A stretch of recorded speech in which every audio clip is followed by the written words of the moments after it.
share with our audience your journey to Ukraine to pick up vulnerable women and children and bring them back to Ireland, and the difficulties that you faced? Well, about 10 or 12 days ago, we came up with the idea that we've been sitting with a lot of idle buses for a number of years with COVID and all of that. And I said, well, look, we should head for the Ukraine and see, can we do something to help? And within a few days, we had 25 tons of stuff to bring over, medical, blankets, you name it. So we were able to fill the buses going over. And we were the first to bring mass numbers back. It had never been done. Trucks had gone over and so on. But we were going over and we were refilling with a human cargo coming back.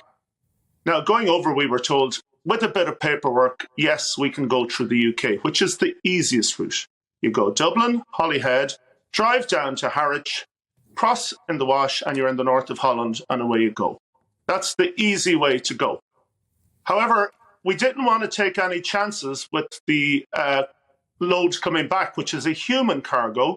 Yep. And we knew they'd be in difficult situations. I mean, some people on the buses coming back had their passports blown up in bombs that fell on their homes. Now, to mind, their lack of English and everything else. So we were in contact with the Department of Justice here regularly, and they gave us the advice that no, do not go through England and do not come back through England. There's one boat to France, which limited the number of buses we could bring. I had 15 lined up because there's full with trucks and all the rest that are avoiding going through the UK because of the difficulty with paperwork. So we were able to get 5 buses on the Irish ferries going over, and Brittany Ferries kindly sponsored all the human cargo coming back, gave them rooms, and were very humanitarian, gave them meals and all the rest. Just shows, so going through, yeah, I mean, the breakdown of trust between the Irish and British governments, to the extent that the Irish government tell you don't do that, they might impound you, when actually all you were going to do was tranship through the... Yeah, they said there was a chance that we would be hauled in Harwich and impounded, and it may be even done for human trafficking.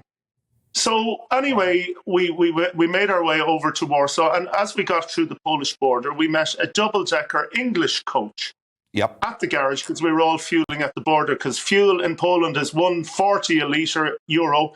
It's 2.40 in France. So you can imagine the cost of bringing 5 coaches over and back. It was incredulous. Thankfully, we had kind sponsors who helped us. However, we said to the boys, initially we thought they were Northern Irish because it was a Northern Ireland registered coach, but they weren't, they were English. And they had 12 people on board, and they were full to the roof with stuff, humanitarian aid. And we said, lads, how many are you picking up in Poland, bringing back? They said, nobody. They said, they won't let us in. It's too much hassle. It'll take us forever. We can't do anymore. So we're going one way with one load. And we said, that's terrible. To bring a bus over here and not to be able to bring people back. Whereas we eventually had to go back through France and get the people we could back. Can I say, Charlie O'Connell, you've told that story incredibly well, and well done, Paddywagon Tours, with what you've done.